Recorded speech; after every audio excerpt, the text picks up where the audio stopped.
Today I will tell you the impact of Kennedy's assassination in 1963. It spurred Congress to enact much of his legislative agenda. His successor, Lyndon Johnson, sought to build a great society by spreading benefits of America's successful economy to more citizens. Federal spending increased dramatically as the government launched such new programs as Medicare, food stamps, and numerous education initiatives. Military spending also increased. Americans' presence in Vietnam grew. What had started as a small military action under Kennedy mushroomed into a major military initiative during Johnson's presidency. Ironically, spending on both wars, the war on poverty and the fighting war in Vietnam, contributed to prosperity in the short term. But by the end of the 1960s, the government's failure to raise taxes to pay for this effort led to accelerating inflation, which eroded this prosperity. The 1973 and 1974 oil embargo by members of the Organization of Petroleum Exporting Countries pushed energy prices rapidly higher and created shortages. Even after the embargo ended, energy prices stayed high, adding to inflation and eventually causing rising rates of unemployment. Federal budget deficits grew, foreign competition intensified, and the stock market sagged. The Vietnam War dragged on until 1975. President Richard Nixon resigned under a cloud of impeachment charges, and a group of Americans were taken hostage at the U.S. Embassy in Tehran and held for more than a year. The nation seemed unable to control events, including economic affairs. America's trade deficit swelled a low-priced and frequently high-quality imports of everything from automobiles to steel to semiconductors flooded into the United States. The term stagflation, an economic condition of both continuing inflation and stagnant business activity, together with an increasing employment rate, describes the new economic male size. Inflation seemed to feed on itself. People began to expect continuous increases in the price of goods, so they bought more.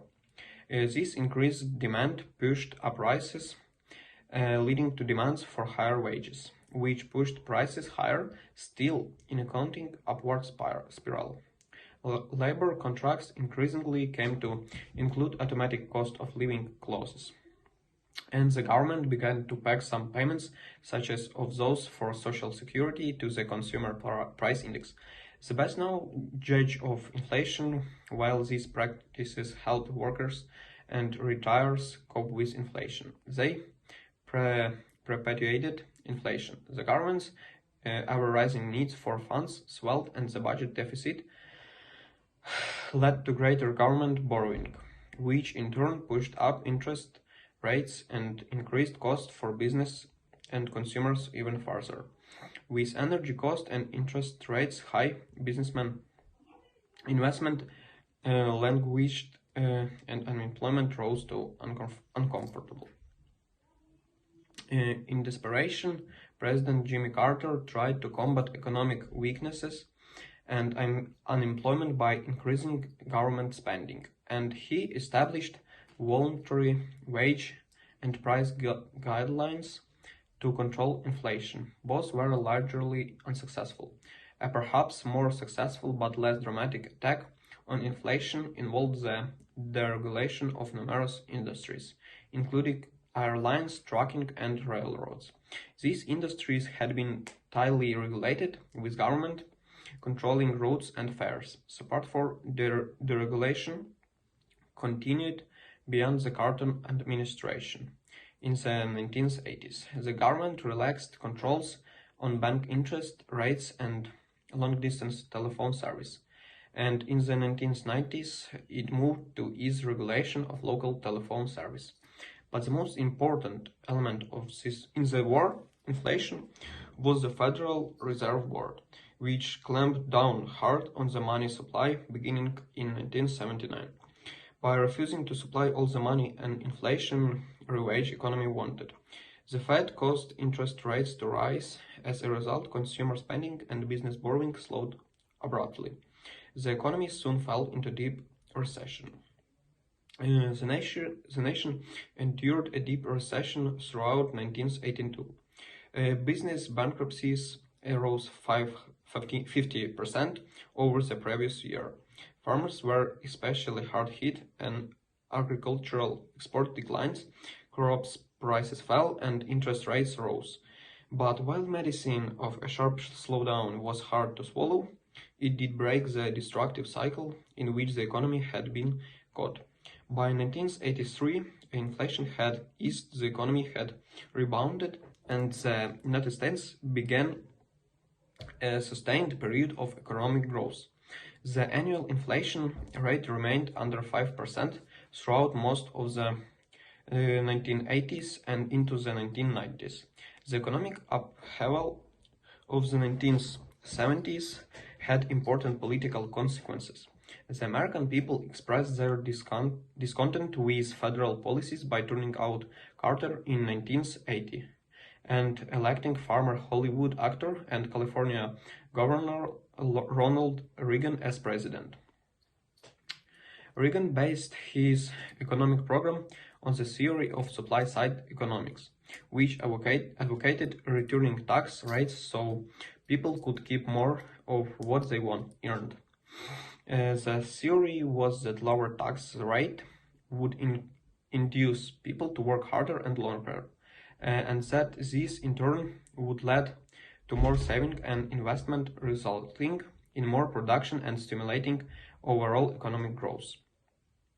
While the Reagan-inspired tax cuts served many benefits wealthier, the economic theory behind the cuts argued the benefits would extend to lower-income people as well, because higher investment would lead new job opportunities and higher wages. The central theme of Reagan's national agenda, however, was his belief that the federal government has become too big and intrustive. In the early 1980s, while he was cutting taxes, Reagan was also slashing social programs. Reagan also undertook a campaign throughout his tenure to reduce or eliminate government regulation affecting the consumer, the workplace, and the environment. At the same time, however, he feared that the United States had neglected its military in the wake of the Vietnam War, so he successfully pushed for his big increases in defense spending. The combination of tax cuts and higher military spending overwhelmed more modest reductions in spending on domestic programs. As a result, the federal budget deficit swelled even beyond the levels it had reached during the recession of the early 1980s. From 7,400,000 in 1980, the federal budget deficit rose to 221 million in 1986. It fell back to 150 million in the 1987, but then it started growing again.